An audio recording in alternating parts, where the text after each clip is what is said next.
apirilak 7 astelena bi elkarrizketa izango ditugu. Alde batetik Xabi Minarekin konektatuko gara.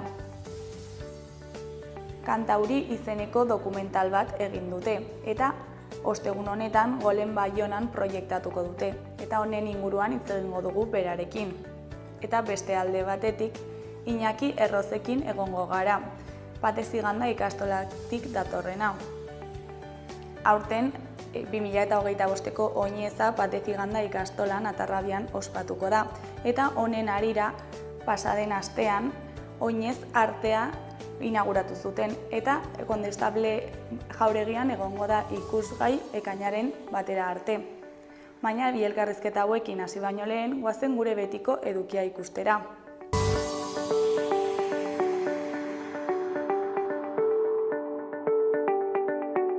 Goazen orain gaurko efemerideekin.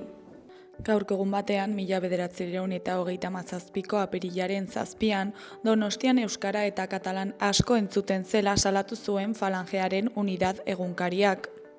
Urte batzuk geroago, 1979ko apirilaren 7an, istilu handiak izan ziren Donostiako Egi auzoan, talde parapolizialen eraso baten harira. Egun berean baina 1984ko apirilaren 7an, Ruandako genozidioa abiatu zuten Hutuek Frantziarren babesarekin.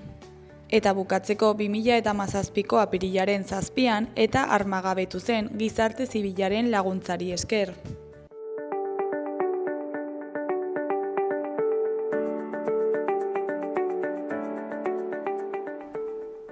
Ikus dezagun aste honetan daukagun agenda.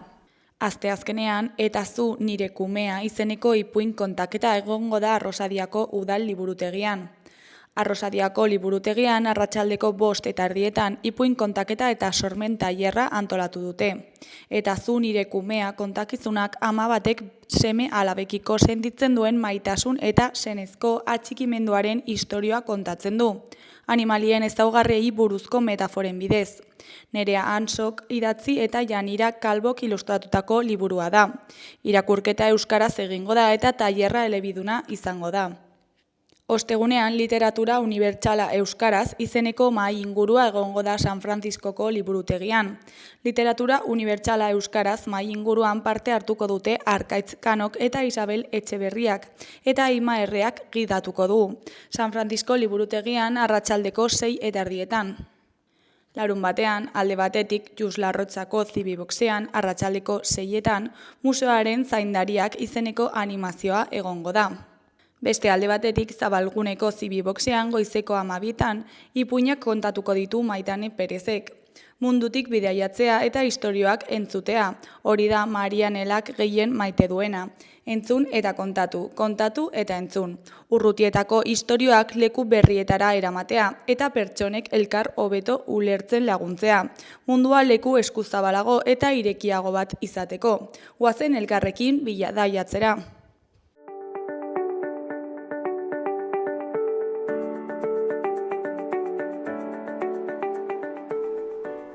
Ikus dezagun gaurko egunkarien azalek zer dioten.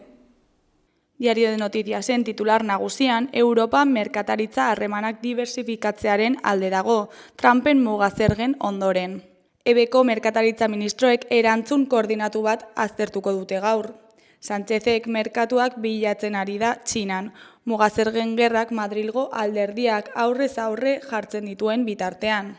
Argazki nagusian, emaileak eta agintariak Nafarroako odol emaileen elkartearen aitorpenean. Titularrean, odol emaileen eskuzabaltasuna aitortzea. Adonak iaz 50 eta 150 doaintza egin zituzten Nafarroako 218 pertsonari balioa ematen die. Erdiko berrian, Butcher Water omenaldia konzentrazio esparruetan amaitu zuten nafarrei. Hori koloreko berrietan, batetik osasunak garaipena behar du Leganesen aurka. Bestetik, hamarkada bat geroago, Izarra 3. ref mailara jaitsi da. Jarraian, alergietarako udaberri bizia aurre ikusten dute adituek. Eskuineko berrietan, alde batetik gazte bat hilda Beriainen, 4. astebetean, trafiko istripu batean. Beste alde batetik, Voxen barne krisia agerian uzten duten 3 gertakariak Nafarroan. Jarraian, Luis Maia noaingo zentsura mozioaren aurrean. Karguak bertigoa ematen du, baina ilusioa sor dezake. Azkenik, Florencio Roselo Iruñeko hartzapezpiku eta Tuterako apezpikuaren arabera, abusuen garaiarekin konponketaren unea da. Diario de Navarraren titular nagusian, salaketen ondorioz Nafarroako enpresen 660.000 ordaintzen dituzte atzeratutako soldatetan. Lan ikuskaritzak 1.050 aldi baterako kontratu mugagabe bihurtzen ditu. Harrapatuak urtebetean 1.500 langile alta demanda ez zeudenak. Argazki nagusian, Aita Santuak oxigenoa behar du arnasa hartzeko eta jendetzari esan zion, igandeon guztioi. Titularrean, Aita Santua berriro agertu da ez ustean. Alta eman eta bi astera milaka fededun agurtu zituen San Pedro plazan. Eskuineko berrietan, batetik 20 urteko gazte bat hilda Beriainen, zirkulazio istripuan. Bestetik, kamioilariak gau amaigabeen sektore baten gogortasuna. Gainera, Yolanda Diazen bidea lurperatu dezakegu espazio politiko hori batzeko. Goiko berrietan, alde batetik 218 odol emaileri egin zaie azterketa. Beste alde batetik, Atarrabiak omenaldia egin dio bere beteari. Bukatzeko, Leganez osasuna, arnasa edo sufrimendua.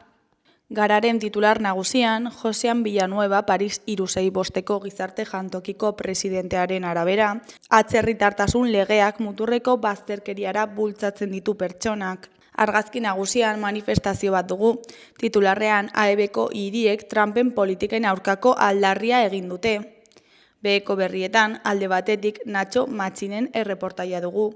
Pasioa, lana eta pazientzia, Kern Farmaren arrakastaren oinarriak. Bestetik gazteak veteranoi gaientzen zaizkie, txapela arraiza eta gamiderentzat. Ezkerreko berrietan, alde batetik long COVID Euskal Herriko kidea den Isabel Delgadoren hitzetan, abandonu sentsazioa handia da eta oraindik ez dago protokolorik ere. Beste alde batetik EHeko kideen kontrako epaiketa gaitzetsi dute. Euskal Herria Irratiaren titular nagusian, Leitzako Unai Zabaletaren arabera, suteak propio eragindakoak izan daitezke. Hainbat ibilgailu erre dira Bart landa industrialdean eta Leitzako baserri batean, Nafarroako zultzaileen zerbitzutik jakinarazi dutenez. Ez da inor kaltetu. Aurreko astean ere lapurretak izan ziren herrian eta baita suteren bat ere. Hori ahala, bi gertakarien artean harremana izan daitekela uste dute herritarrek. Foruzaingoa ari da gertatutakoa ikertzen. Eskuineko berrietan, goikoan, errenta aitorpena egin daiteke gaurtik aurrera. Erraza da, bidezkoa da, leloarekin zergadun gehienek proposamenak eginen dituzte eta gehienei dirua itzuli eginen zaie. Errenta kanpaina egiteko 3 modalitate izanen dira aurten ere, modu presentzialean, interneten bidez edo telefonoaren bitartez. Behekoan, ahotsa instrumentu bilakatzen denean, metropoli foraleko oholtza gainera igo da Nerea Erbiti. Ekarri dizkigun kontuetan zaila izango dugu ahotsa eta instrumentuaren artean desberdintzea.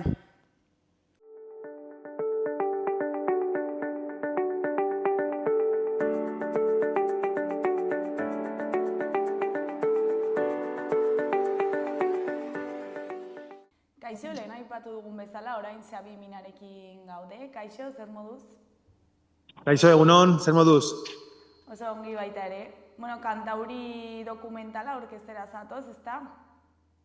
Bai, hori da, bihar datorren ostegunean, arratsaldeko 8etan Golen Baionan edukiko dugu ja hemen Iruñan estenaldia. Azkenean, lortu dugu hemen estenatzea. Eta, bueno, zertan datza Kantauri dokumentala, kontatu guztu pixka bat. Bueno, gutxo gara bera, Kantauri dokumentalan egin nahi genuena bazen, itxasuan edo itxasutik gertu bizi garen guztioi, nolabait helaraztea hemen etxe ondoan daukagun altxorra, ez? Guk berez oso argi daukagu jendeak ingurune bat baloratzeko beharrezkoa dela lehenbizi ondo ezagutzea, ez? Eta gure helburua hori izan da. Orduan nolabait egin duguna izan da, murgildu gara gure Kantauri itxasoko uretan, eta erabili dugu gure lagun baten, amneista baten, nolabait emozioa, poesia esango genuke ere bai, eta horren bitartez murgildu gara kostaldean, bai Arroketako ondoetan, Hondarrezko ondoetan, gero pixkate hori nolabait esateko justo itxasbera dagoenean sortzen diren putzu horietan, gero sartzen gara sakonera handiago batean 20 metro ingurutan, eta gero bukaeran sartzen gara itxasoratzen gara oso urrunetan, bai? Hori da nolabait dokumentala daukan gauzarik esan genezake bereziena, zeatik buseatu eta grabatu dugu asko kostaldetik 30 kilometro ingurura, oso urrun. Eta nondik jaiotzen da dokumentala egiteko aukera? Hemen atzean ikusten den bezala, hau ni lan egiten dut ikastetxe batean, iparraldeko, hemen Iruñan iparralden, orduan gure helburua bazen, nik betidanik erabili izan ditut hemen kostaldeko nire bideoak, egin ditut olako muntai txikiak, klasean erabiltzeko, eta kontua da, denbora pasa ahala gero eta material gehiago pilatzen nuela, eta, iruditzen zitzaidan pena bat, material hori gehiago ez erabiltzea. Eta orduan, badaukat hemen lagun bat Iruñan, iruditzen dela urpekaritza, androiarekin grabazioak egiten eta, pentsatu genuen, idei ona izango litzatekeela, dokumental pelikula bat egiten saiatzea. Eta, hasiera batean, bagonden gu biok, geneukan oso zaila, sartzen zarenean ja profesional moduan, tiroa behar dezu, ahotsa egiteko, editatzeko, eta, zorionez ezagutzen genuen 601 produktorako jendea, eta aurkeztu genien nolabait gure proposamena, gustatu zitzaien, eta eskatu genituen diru laguntza batzuk, hasiera batean ez genuen ezer lortu, baina gero sartu zen Donostiko beste produktora bat, Dibulitun, eta joan ginen guztiok elkarrekin, eta orduan, lortu genuela diru laguntza bat, eta hortik abiatu da guztia. Eta nolakoa izan da grabaketa momentua? Ze, klaro, urazpian grabatzea ez da izango berdina, ez? Ez, grabaketa momentua egon da denetarik. Geneukan, egia esan da, geneukan ja lana egina, zeratik nire bikotea hola, nolabait zuzendaria dena ere bai, berak ateratzen ditu batzutan jendea grabatzera, ez? Nolabait marrazoak eta ikustera. Eta orduan, egia esan da, geneukan ja artxiboko irudia asko. Zertik, klaro, oso zaila da, itxaso zabalera joatea, eta justu egun horretan eukitzea egun ona, korronte gutxi, ur garbia, eta justo zune animalia ateatzea, ez? Adibidez, marrazo bat. Orduan, klaro, horre zukoatzen du, joan barzarela askotan itxasora, itxaso zabalera, dela zuleku nolabait garestia ere bai, zetik, klaro, lekutan dago, ez? Orduan, gasolina konsumoa, eta dana. Eta orduan, izan da, zentzu horretan, zaila, baina sortea dakagula, aukera hori izan dizuetan bezala jendearekin ateratzeko, zatik lagunaren hortara dedikatzen da. Orduan, eduki dugu aukera asko itxaso zabalean aritzeko, bai. Eta zenbat denbora kostatu zaizue grabatzea? Baitu da, grabatzen, guk badaramagu grabatzen, 10 urte baino gehiago, baina horrek ez du esan nahi egon garenik dokumentalarekin denbora hori. Dokumentalarekin hasi ginen grabatzen, pentsatzen dut orain dela 3 urte inguru. Geneuzkan irudiak esan dudan bezala, baina gertatzen dena da, gaur egun, adibidez, adibidez makina bat, egin dezu grabazio bat orain dela 3 urte horrekin, gaur egun ja irudi horiek ez daukate nahiko kalitatea gauza profesional bat egin nahi baldin baduzu. Eta orduan, gauza asko berri hori grabatu behar izan ditugu, eta naiz eta irudi asko eduki, buru belarri egon gara azkenengo 3 urteetan grabatzen. Buru belarri, eta jaten ginen, bagoaz hau grabatzera leku honetara. Bai. Orain dela, 3 urte egon gara, horretan. Naiz eta zehose eduki aldez aurretik, baina aprobetxatu duguna, artxiboko imaginak aprobetxatu ditugu, gutxi, batez ere kalitatearen arrazoiaren gatik. Zeuden klip batzuk oso onak, zeatik animalio horiek grabatzea oso zaila zen, eta orduan nolabait erabili izan ditugu. Naiz eta kalitatea, adibidez, pizkate nolabait adituek ulertzeko, grabatu du guztia laukan, ez? Laukan, 60 FPS eta 120 FPS-etan. Erabili izan ditugu irudi batzuk, gutxi batzuk, Full HD-koa, zertik ateratzen zena bazen izugarria, ez? Eta hori pentsatu dugu pena merazu zuela erabiltzea.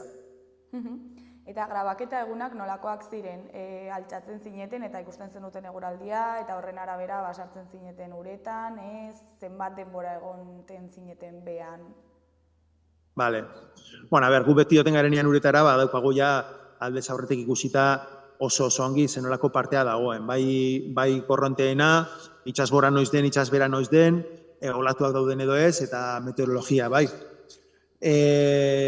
Bueno, gauza bitxi bat, grabatzen dugunean adibidez kutsuetan eta nahiago dugu odeitzu egotea, zetik odeiek egiten dute difusore moduan egiten dute lan, eta orduan ateratzen dena nolabait txuriak ez dira erretzen, ez? Grabaketa egun bat, bueno, itsasoa ongi zegoenean, joaten gara, eta, claro, botilekin baldin bagaude, bakarrikan egin dezakegu, bueno, ordu bat, ateratzen gara, egoten gara atxeden hartzen ordu bat edo 2 ordu, eta berri hori sartzen gara, baina grabaketa denborak bakarrik irauten du 2 ordu inguru. Beste gauza da, joaten garenean apnean, bai? Adibidez, ni egia esan da grabaketa gehienak, edo askok, bai, gehienak esango genuke, nik egin ditut apnean. Eta, klaro, apneak ez daukan ningu limiterik, zatik egon zaitezke, bueno, limitea da sakonera. Egon zaitezke denbora asko, eta orduan ezakazu limiterik, ez? Itxaso zabalean, dana egin dugu apnea, zeratik botilekin egotea itxaso zabalean izan daiteke arriskutsua ez dakazulako nolabait erreferentziarik, kostaldeko referentziarik, arrokarik ez oso ikusten, orduan egiten da botilarik gabe arriskutsua izan daitekelako. Bueno, a ber, esaten dute nolabait mugatua gaudela egiten dugunean apnean, sakoneran, hori gure biriken arabera dago, ez? Ni adibidez, 10-15 metrotan ibiltzen ez grabatzen, baino pelikulan protagonista den neska, gure laguna, Marta Gil, horre badaka gaitasuna 60 metrotaraino jaisteko apnean, 60 metrotara jaisten da. Orduan, claro, baina guk ez dakagu almen hori. Baina, bueno, grabazio asko daude eginak 10-15 metrotan, eta ikusten da bera nola gehiak geratzen den urdinean, mugitu gabe, hola zintzilik egongo balitz bezala ingrabitatean, bada ederra, imagino hori dia ederra, bera ikustea nola egiten duen igeri eta nola mantentzen den nola sakoneran mugitu gabe, haitzen dira bere taupadak, kristona, ederra ikusteko. Eta lortu zue nahi zenuten irudiaren kalitatea? Bai, azkenean, bai, horrek suposatu du, bazaudela agian irudi batzuk, printzipioz agian interesgarriak dokumentalean jartzeko, baina, kalitatea nahikoa zenean, ez genituen erabiltzen, baina egia da gaur egun hemendik orain dela 3 urtetik hona erabiltzen ditugun ekipoak badirela ja profesionalak zentzu horretan, eta orduan grabatzen dugun guztia, ona baldin bada behintzat ikusten dena, erabili dezakegu. Orduan, esango nuke dokumentalaren euneko 80 edo gehiago, badagola laukan grabatuta. Dena den gero, guzti hori bada pixkat erlatiboa, zertik gero zinemetan eta jartzen denean, zinemek ez dakate laukan jartzeko almenik, baldin bada zine berezi bat edo pantalla berezi bat baldin bada, baina, claro, gero, nahiz eta zu grabatu sekulako kalitatean, erreproduktoreek gero ezin dezakete kalitate hori nolabait islatu, bai? Eta aipatzen da, Kantauri itsasoa oso iluna dela, hori egia da, nabaritu izan duzue. A ber, bai, eguna dia, orokorrean esango genuke, baietz, alderatzen baldin baduzu, sartzen baldin bazara, Kariben edo Pazifikoan sartzen baldin bazara, egia esan da, hau ez dago oso argitxu. Dena den, egunak daude, zatik, badira ere, bai, orain adibidez egun hauetan udaberrian, udazkenean, badaude oso egunonak, eta horietan, ez dira nolabait buruan daukagun itxaso ilun hori, eta koloreduna da, bioaniztasun maila, desente batekoa, eta ikusten dira, ikusten baldin baduzue, ikusiko duzuen nola, ze koloreak dauden, eta zenbat espezie ezberdin ze bioaniztasun maila dagoen, ez? Guk badaukagu ez dakizeratik komplexutasun punto bat horrekin, eta beti pentsatu izan dugu, horrelako koloreak dauzkaten arrainak eta horrelako gauzak ikusteko, beharra geneukala, kanpora joatea eta urrutiko itxasoetara, ez? Itxasoetan murgiltzea. Eta ez da horrela. Baina, bai egia da, klaro, zuke ateratzen dut mauzu urpekaritza lizentzia hemen Iruñan, joaten baldin bazara eramaten zaituzte ondarri bira, eguraldi txarra egiten duen egun batean, eta sartzen baldin bazara uretan, agian pentsatuko duzu ez duzula inoiz berriro, ez duzula inoiz bueltatuko uretara, zeatik, hotza, iluna, bueno, egunak daude. Kariben baita egoten dira nola baita ekaitzak, sekulako ekaitzak, eta egun horietan baita oso egora latza dago itsasoan urpekaritza egiteko, osake. Baina hemengo jendea normalean, joaten gara sasoi egokietan, eta eguraldi hona egiten duenean, eta orduan beti ikuste ditugun argazkiak dira, hori itsaso lasaia, gardena, urdina, baina hori ez da errealitatearen islapena, zeratik joaten baldin bazara, adibidez, Maldibasera Monzoia dagoenean, ezin dezakezu ezer egin, ura dago zikina, sekulako olatuak eta, orduan, han bezala hemen ere bai, badaude sasoiak. Baina, bueno, hemen daukaguna da, gehien pentsatzen duguna, baina askoz ere interesgarriagoa. Eta nolakoa da egun ideal bat, eguraldiaren aldetik? Egun ideala? Bai. Egun ideala bada, eguraldi aldetik, egon behar du batez ere itsasoa, esatik, nola baito deitzu egotea, deguzkutsu egotea, baldin bazaude lehen esan dudan bezala kutsuetan, hobe da eguzkia ez egotea, edo behintzat odeiak egotea, ez? Sartzen baldin bazara boteietan, 20 metrotan, ja berdin zaizu. Agian nahiago eguzkia egotea, argitxu egoteko anazpian, ez? Baina batez ere garrantzitsuena da nola dagoen itsasoa. Itsasoa baldin badago adibidez, olatu handiak baldin badaude, izan daiteke arriskutsua, eta nolabait ondoko itsasoa dagoenan, mar de fondo esaten duguna, horrek altxatzen du, ondarra altxatzen du, itsasondoan dagoen guztia altxatzen du, eta orduan, ikusmena mugatzen da izugarri, eta orduan, makroak baldin bazaude joaten baldin bazare egitea, hurbiletik, ez dago arazorik, baina nahi baldin baduzu pizka bate angular zabal batekin, nahi baduzu irudi orokor bat hartu, ez dago modurik, zeratik ez da ezer ikusten, bai. Eta dokumentalean zer kontatzen da, historioren bat kontatzen duzue, ez dakit? Dokumentala, ia esan da, aldatu da asko bere jatorritik, zeratik hasiera batean, zegoen pentsatuta pizka bat, ikastetxetan eta erabiltzeko, eta zeukan nolabait ulertzeko, zeukan dokumental dela doz kutsu hori zeukan, ez? Gertatzen dena da, gero lortu ziren dire laguntzak, zeuden zuzenduta zine egitera. Eta orduan, behar izan genuen guzti horri, beste perfil, beste enfoke bat jarri, eta orduan arte gidoia neukan idatzita, baina beste enfoke bat hori emateko, sartu ziren beste bi gidoilari, bata Beatriz Iso, eta bestea Patxitu Bizarreta idazlea. Eta Patxitu Bizarretak eman zion sekulako, ez da, niretzat ikusten baldin baduzue oso berezia da.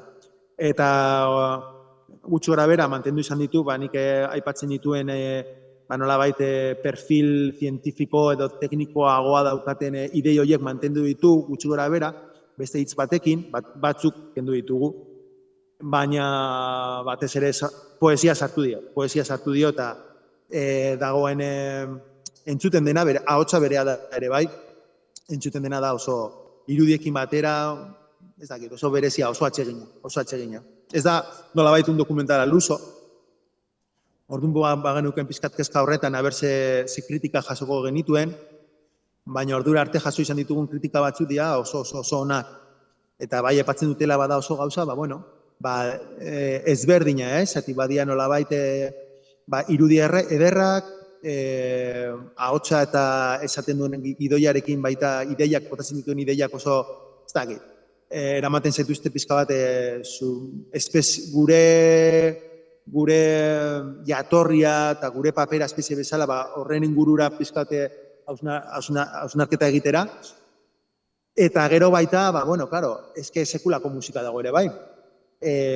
Musikak egin du, musikari batek egin du, nahiko ezaguna dana, Joseba Beristain, eta hortaz aparte baita badago mutiko bat izan dela nahiko klabe honetan, deitzen dela Koldo Koreia, eta Koldok egin duena izan da, entzuten den guztia, entzuten diren efektu guztiak ez dira guk urazpian grabatutakoak, baizik eta berak nolabait bere labortegian, bere estudioan eginikoak, ez? Orduan ikusten denean olako, arrain bat egiten duela horrela begiratu, haitzen da, eta dana dago nolabait natura respetatuz, ez ditu gauzako asmatu, baina bere esperientziarekin, bera surfalaria eta baita badaka lotura sakona itsasoarekin, eta nolabait sortu egin ditu urazpian entzuten dien gauzak, kamera horiekin grabaketa soinua grabatzea oso zaila da, oso mugatua da, eta orduan egin ditu efektu guzti horiek estudioan, eta geratu da izugarria. Nik geratu nintzen horrekin, bere lanarekin geratu nintzen txundituta. Eta musikaren aldetik, ze musika geratzen da ongi itsasoarekin? Barkatu, errepikatu? Ze musika geratzen da ongi itsasoarekin? Ze musika hautatu duzue? Musikak egin du Joseba Beriztainek egin du nolabait musika sortu, orduan egin du orkesta batekin grabatu, egin zuen komposizioa, gero orkestarekin grabatu, orduan hori da, nik usten dituenean koroak eta kantatzen, musikari guztiak beraien instrumentuekin eta, hasiera batean hasi ginen eskolako kontu batekin eta behitu orain ze nolako bola sortu den, ez? Hortaz aparte baita, ateatzen dira bertso batzuk eta kantatzen ditu Zea Maizeko Aiora kantatzen ditu. Orduan, jartzen nintzen, aurreko gunean txitxipoio jartzen nintzen, hola nengoenean hola entzuten zineman, pantalla handian, Donostin Kursalen, estenaldia egin zenean Gipuzkoan. Eta behin ja bukatuta dagoela, pozik zaudete geratu den bukaerarekin. Bai, pozik. A ber, azken finean, lantalde bat danean, ni bakarrik egingo banu, ezin litzateke posible izanen bakarrik egitea, ez? Baina, bai badaudela gauza batzuk, nik agian, ari naiz pentsatzen bakarrikan irudietan, berez nire erronka, nik egin ditute grabatu beste batekin, ez? Orduan, ni gauza batzutan bai egingo nituela aldaketaren bat, baina azkenean da guztien lanen arteko konpromesua. Eta, egia esan da, arlo askotan badaude zu baino gehiago kontrolatzen duten lankideak, eta orduan, zentzuten duzu zer esaten duten, eta, azken finean kasu egiten duzu, ez? Baina horrek ez du esan nahi, gera daitezkela gauzaren bat gera daitekeela, agian zuk egingo zenuela beste modu batez, ez? Baina, hau da konpromesu bat, da elkarlana, ekipoan lan egitea, eta hortaz baita asko ikasi dugu, zentzu horretan.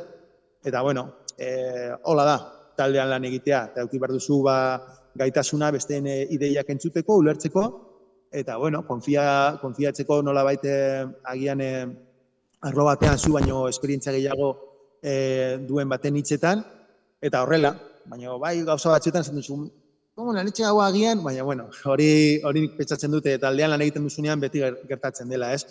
Eta gero agian ikusten duzunean bukaerako produktua, esaten duzu, agian horrek arrazoi zeukan, eta ez ni. Baina, bai, lan taldean ibiltzea badaka bere gauzak, ez? Baina, orokorrean pozik, ez? Bai, oso pozik gaude, Imagina, guretzat izan da sekulako aukera horrelako gauza bat egitea. Eta gainera, aurrekoan jarri genuenean kursalen, sekulako harrera ona eukizuen, egon ziren 400-500 pertsona inguru, danakola, txaloka, eta nabaritzen zen txalo horietan gustukoa izan zutela. Izan zen oso gauza berezia guretzat, jendea oso pozik, eta gero hortik geroztik jarri da beste zinema batzuetan, eta orain arte irakurri izan ditugun kritikak izan dira benetan oso onak. Eta estrenaldia eta gero jendearekin hitz egiteko aukera izan zenuten? Egia esan da, egin genuen estrenaldiaren, egin genuen aurkezpen txiki bat hasieran, gero ikusi genuen filma, eta gero justo nolabait eszenarioan zegoen aurkezle batek egin zizkigun galdera batzuk, eta eman genien galdera horiei erantzuna, bai. Baina nik uste dut jendea geratu zela pizkat gogoekin beraiek baita publikoko jendeak galderak egiteko. Gertatzen dena da, kursalen bukatu genuenean, izango ziren behatxeak eta piko. Eta, esan da, itxi behar zuten. Ordu nolabait, bertako jendea, nolabait, hasi zitzaigun pizkat presioa sartzen, itxi behar zutela esan ez.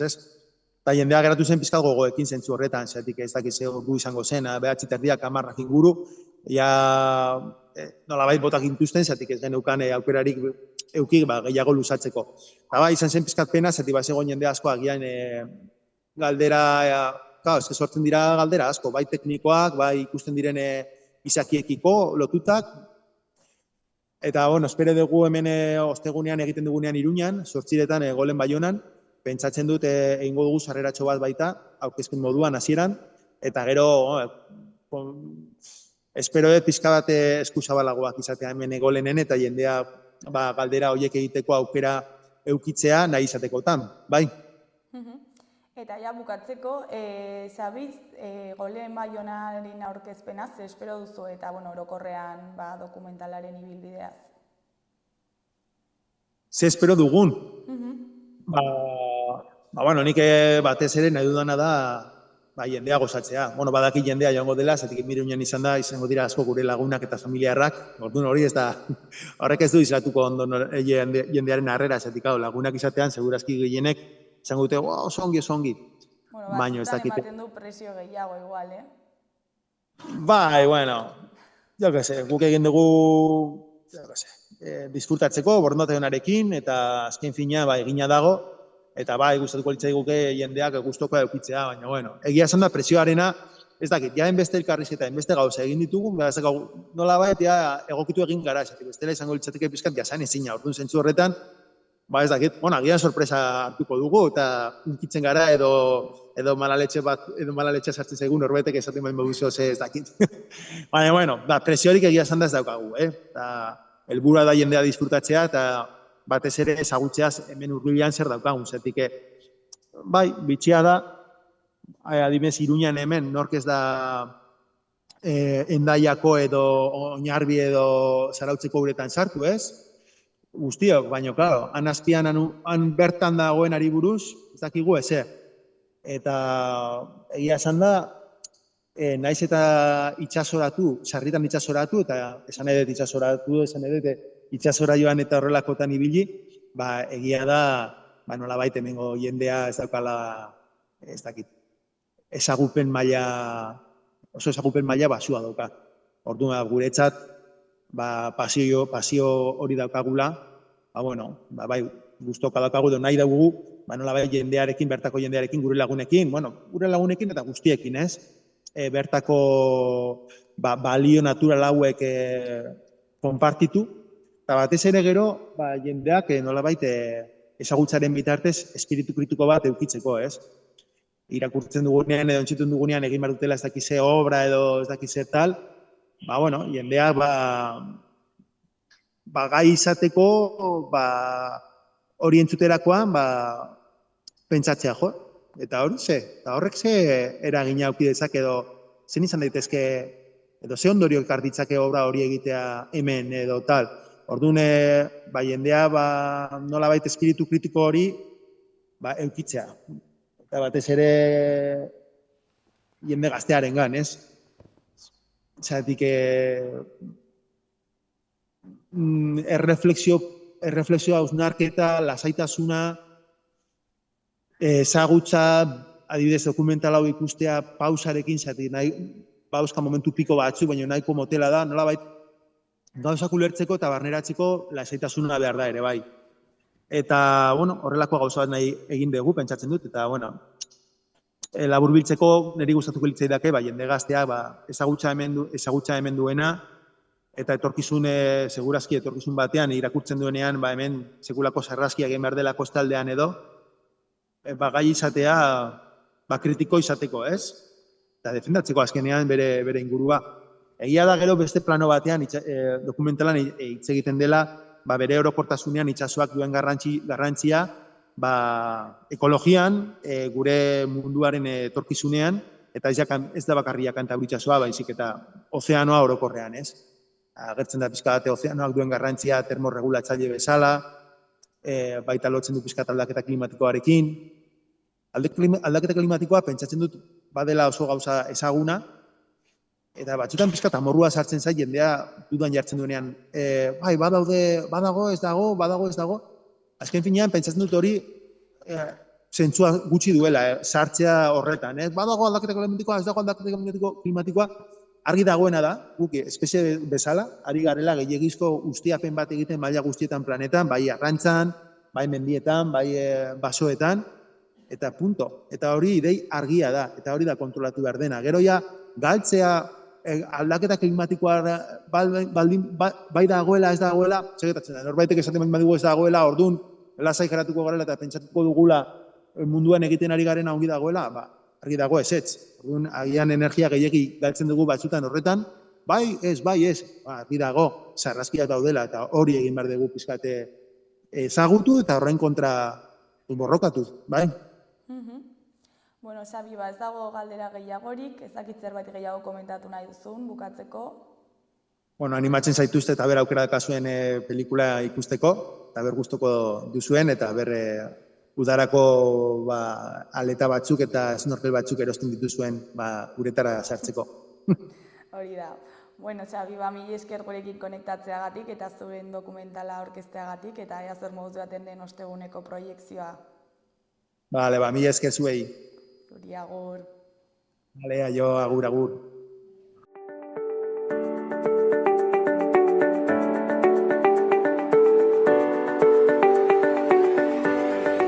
Gaurko eta biharko eguraldiaren iragarpena ikusiko dugu orain. Gaur, astelena, giro eguzkitsua izango da nagusi. Hegoaldean zerua hodei gutxirekin egongo da, goizean agertu diren lainogune batzuk salbu. Egunaren lehenengo partean, Kantauri isurialdean zerua tarteka hodeitsu egongo da oraindik, behe hodeiekin, bereziki ipar ekialdean, baina arratsaldean ostarteak gailenduko dira. Haizea ahul eta aldakor ibiliko da. Arratsaldean iparraldetik finkatu eta indartu egingo da. Temperatura maksimoak 18 eta 22 gradu artekoak izango dira orokorrean. Asteartean ildo beretik jarraituko du eguraldiak eta eguzkia izango da jaun eta jabe. Goizean Kantauri isurialdean behe hodeiak eta lanbroa agertuko dira, batez ere kostaldean. Egunaren amaieran goi hodeiak ugaritu egingo dira. Haizea aldakor hegoaldekoa nagusi. Arratsaldean brisa ibiliko da. Temperatura maksimoek gora egingo dute, hego ekialdean izan ezik, han berdintsu jarraituko dute.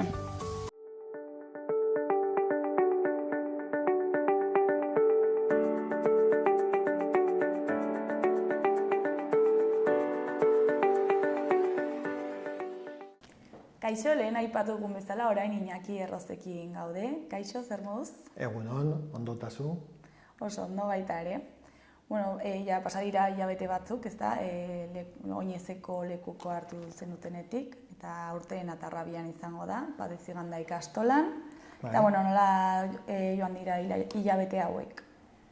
Bueno, badaramagu denbora luzez lanean, eta ondo goaz, orain ja apirilean sartzen gara, zeren hau dana nahiko arindoa, eta ari gara prestatzen urriaren 19ko eguna, baina baita ere aurretik egiten ditugu jarduera ezberdinak, eta arropa irteerak, eta kontzertuak ditugu buruan ere, orduan, bueno, ikastola dago topera hor lanean eta lantalde ezberdinetan. Eta momentuz, ze jarduerak egin dituzue? Bueno, a ber, pasaren astean egin genuen bideokliparen grabaketa egin dugu, ez da jarduera baina montaje ikaragarria. Aurrekoan, non eta mugan jarduera burutu zen, ikastolen arteko gazte topaketa bat, izan genuen asteburuan. Eta hasi bezain laster egin genuen desfilea ere, arroparen desfilea hori taroan egon ginen. Eta, bueno, ari gara handik eta hemendik baditugu laster beste ekimen batzuk ere, eta, bueno, bai, martxan gaude. Artea Oineza inauguratu genuen pasaden ostegunean izan zen, ezta? Orain komentatuko dugu, baina aurten hautatu zuen leloa zein da eta zergatik? Aurtengoa da lelo simple bat da, buruz, bihotzez, oinez. Buruz, euskararen alde era sistematiko eta planifikatu batean egin behar delako lan, eta ondo urratsak ondo pentsatu aldez aurretik, bihotzez guk euskara bizi dugulako eta gurekin eramaten dugulako beti, eta oineza dalako, ez da lelo errez bat, ikastola bat gara, aurrentzako ari gara lanean, eta simplea da, baina jokua ematen ari digu ikuspegi ezberdinetatik. Eta abestia eta bideoklipa zer moduz? Abestia prest dago, baina oraindik ezin dugu aurreratu. Maiatzean aurkeztuko dugu, uste dut oso potentea eta alaia eta dantzatzeko aukerak ere emango dituela, orduan pozik gauden, gainera etxean egin dugu, etxeko musikariekin, ikasle horiekin, orduan horrek balio erantzi bat badu, ezta. Eta Darrabian grabatu zuen bideoklipa? Bai, estudio batean grabatu zen, bideokliparen irudiak ikastolan asteburu honetan hartu ditugu, egun osoa pasatu genuen hor sekuentziak grabatzen, eta hori sorpresa bat izango da, baina laster aurkeztuko dugu maiatzean, segurazki. Eta aipatu duzun bezala, Artea Oinezen aurkeztu zenuten, ezta? Eta zertan datza erakusketa hau? Artea Oineza klasiko bat da, daramagu urte asko Oineza antolatzen, Artea Oineza antolatzen, azken aldian Kondestablen egin dugu beti, leku paregabea da, eta ostegunean egin genuen ekitaldi txiki bat, 80 artistek laga dituzte beraien obrak, beraien artelanak, eta horrek ere asko adierazten du, ez da, sentitzen dugu atxikimendua handia artistengandik Nafarroan, Euskara eta ikastolak Nafarroan sostengatzen dutelako nolabait, ez, beraien obrak guri edo usten. Eta aurten kutsu inklusiboa dauka, ez da? Bai, aurten eman diogu ukitu berezi bat, aniztasunaren trataerak eta eredu inklusiboak ikastolan espazio handia du gure hezkuntza proiektuan, eta orduan nahi genuen nolako keinu bat egin, eta uste dut polita izan zala, eta erreferente bat bihurtzen dira artista hauek, ez da ikusi gabe margosteko gai izateak badu potentzia handia, eta eredu ona da gure ikasleentzat ere, zailtasunen aurrean alda ere esfortzu bat eginez, alda gauzak aurrera atera, eta mezu hori ikusten genuen oso potentea. Eta ze artista aurkituko ditugu honetan? Daude 80 artista, estilo guztietakoak, Euskal Herriko txoko anitzetatik laga dituztenak beraien obrak, orduan oso anitza da, nik animatzen dut jendea bizitatzera joan eta disfrutatu, ez da, artearekin olan. Ez dago oso artista ezberdinak eta estilo ezberdinak ikusten aldira erakusketa honetan. Eta nola sortu zen horrelako erakusketa baten ideia? Artea Oinezak urte pilo bat du. Hor, ez dakit nola hasi zen, baina indarra hartu duela, bai badakit, eta orain gaur egun urtero egiten dugu. Nik uste dut Artea Oinezarekin ere lortzen dugula ukitu kultural bat, hor artisten atzean dago sormena eta sortzailea izatearen kompetentzia, ez da, eta ikusten dugu hori ere gure hezkuntza proiektuarekin bat egiten duela, eta azken finean guk urtean zehar egiten ditugun jarduera hauekin nahi dugu erakutsi ikastolan nolakoa den eta nolakoa garen, ez da. Orduan, gustatzen zaigu asko jarduera hau, badakizu egongo dela maiatza osoan egongo dela ikusgai, ekainaren batera arte dago Kondestablen, eta nahi dugu ukitu kultural artistiko hori aditzera eman, eta Iruña herrian badakizu dagoen Kondestablea kokatua, badaleku bat ere simbolikoki potentea, ez da, eta horretara ere iristea gustatzen zaigu. Eta zergatik iruditu zaizue garrantzitsua pertsona hauek komentzea eta ikusgarritasuna ematea?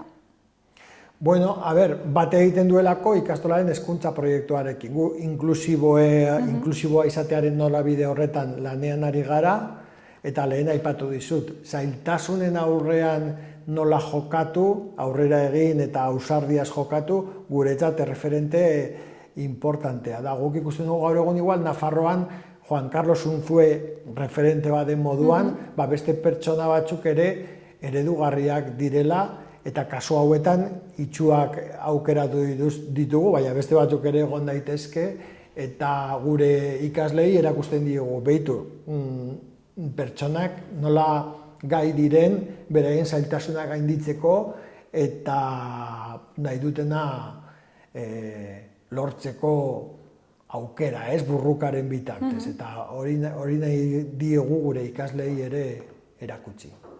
Eta nola ikusten duzuen nafar gizartea, ez dakit, gai honekiko, ez dakit, konstienteak dira, ez? Bueno, a ber, denetarik egongo da. Guk ulertzen dugu oraindik bide bat badagola, eta ari gara oinezean ere kutsu inklusibo hori indartzen. Eta horrela egin dugu artea erakusketan, eta horrela egingo dugu oinez egunean ere, espazio, denontzako espazio bat sortzeko, iristerakoan edo ibiltzerakoan, ibilbide errez bat diseinatu dugu, eta beti dugu, eta pentsamendu bat, eta hau denontzat eskuragarri egongo da, eta ez badago zer egin dezakegu eskuragarri izateko. Nik uste dut hori dela 21. mendeko oinezaren erronka bat, eta gizarte orokorraren erronka bat, ez? Oazen irisgarriagoak izatea, eta danontzak antolatzen duguna, danontzat posible egitea, hori da bilatzen ari garena. Eta arteak esparru asko ditu, Kondestablera hurbiltzen den jendeak zer aurkituko du bertan? Aurkituko du denetarik, zeren 80 artista hauek ez dira eskola bakar batekoak, dira oso ezberdinak, eta sentsazio ezberdinak sortarazten dituzte, bai daude kuadro harrigarriak, eskulturak ere badaude, eta espazio bat pixka bat pentsatu arazteko. Guk ere gure ikasleak, kanpoko edonor joan daiteke, baina ikasleak ere animatzen ditugu eta joango gara ere taldeetan, eta ikusi, pentsatu, zer sortarazten dizun kuadro honek edo besteak, artearekiko sentsibilitate hori piztea dugu helburu, hori da bilatzen ari garena. Eta horren ondoan, ezakit, azalpena egongo da? Bai, ez beti, baina kasu batzuetan, bai, badugu Josu Reparaz, nieko zuzendaria eta arte mundu honetan aditua, eta inaugurazio ekitaldian gero egin zuen ronda bat hurbildu zirenekin, eta hor ulertzen zu askoz ere gehiago, obra bakoitzaren atzetik dago historia bat eta dago jatorri bat, eta hori ezagututa askoz ere hobeto ulertzen da kuadroa bera. Orduan, bai, alde neurrian bizita batzuk gidatuak izango dira. Ez beti, baina batzutan bai. Eta inaugurazio ekitaldia zer egin zenuten bertan? Atera zan borobila, zan ekitaldi bat laburra, ordu erdikoa edo, gutxi gora bera, abesbatza, ikastolako abesbatza egon zan, baita ere dantzariak, gure ikasle dantzariak artista batzuk dira eta bikain egin zuten, aurrezko bat egon zan ere, omenduentzat, eta gure ustez borobila atera zitzaigun, ondo neurtua genuen gidoia eta gauzatu genuen arrakastaz. Eta jende asko hurbildu zen?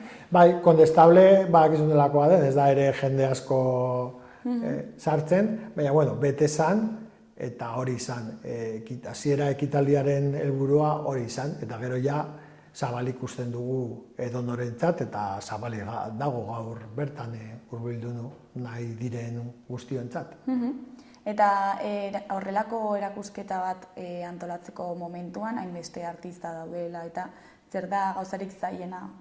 Badago lan handia, ez da nahi ikusten atzekaldetik, zeren Euskal Herri osotik lortu ditugu edo eskuratu dira obrak, joan behar gara obren bila, eta katalogoa egin behar da, eta daude detaile txiki asko, erakusketa montatu behar da, baina hori geratzen da pixka bat atzekaldean, eta iristen denean hasiera ekitaldia, bakarri da aurkeztea, eta ematen du erreza dala, baina hilabeteetako lana dago atzetik, ez da erreza, 80 obra eskuratzea, eta oso eskertua gaude ere, artistek usten dituztelako beraien obrak, eta nolabait auzolan artistiko baten aurrean gaude, porque beraiek usten dituzte, eta guk batzen ditugu danak, Eta egingo bagenu mapa moduko bat, arte guztien jatorriarekin, ikusiko genuke sare indartsu bat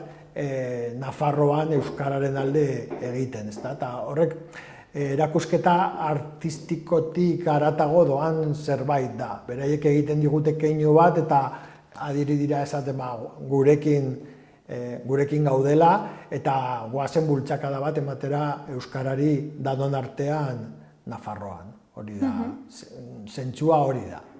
Eta ekainaren batera arte egongo da ikusgai, ezta? Zein izango da ordutegia?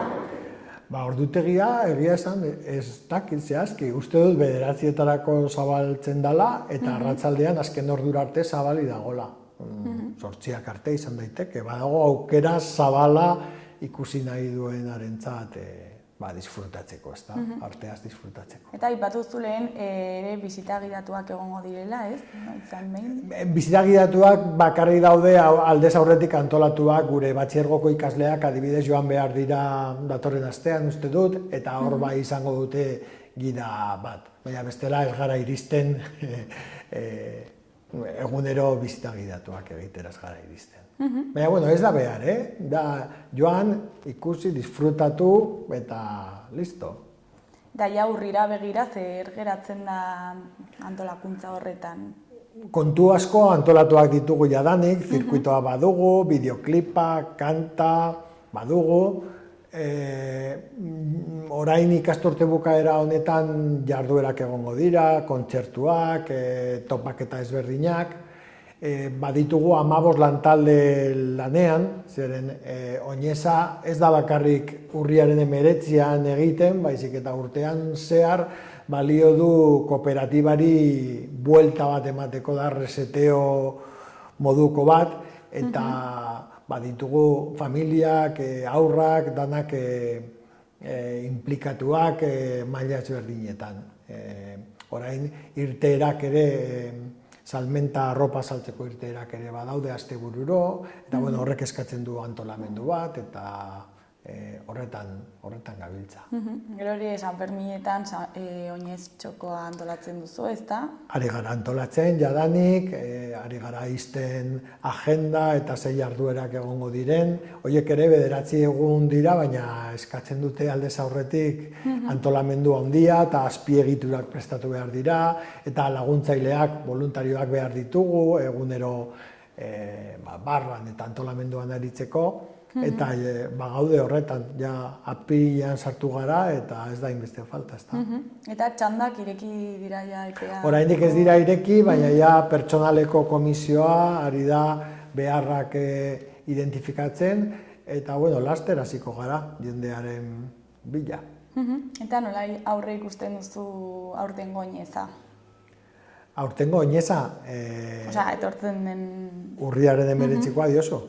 Gu gaude oso animatuak eta antolamenduan jota fuego nolabait dana ondo ateratzeko zentzu guztietatik. Garraio aldetik, guneak erakargarriak izan daitezen, pertsonala biltzen, jende asko behar da egun horretan, eta gaude oso fokalizatuak eta ilusio handiarekin. Falta da oraindik, baina badaramogu hilabeteak lanean gauzak ondo atera daitezen. Iñaki ja bukatzeko, ezagit zerbait gehiago komentatu nahi duzun, jendeari zerbait esan? Ez bereziki.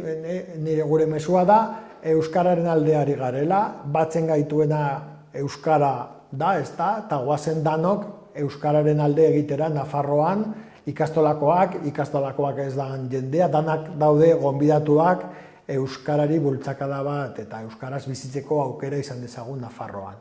Mila esker gurekin hitz egiteko tartetxo bat ateratzeagatik. Eskerrik asko zuei. Eta ea zer moduz joaten diren antolakuntza hilabete hauek. Bikain joango dira, badugu indarra nahikoa. Ondo segi, Iñaki, agur.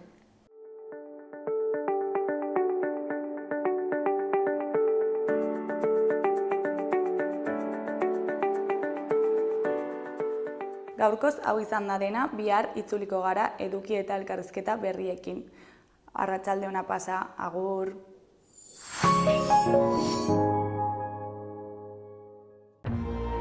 Gobierno de Navarra. Nafarroako gobernua.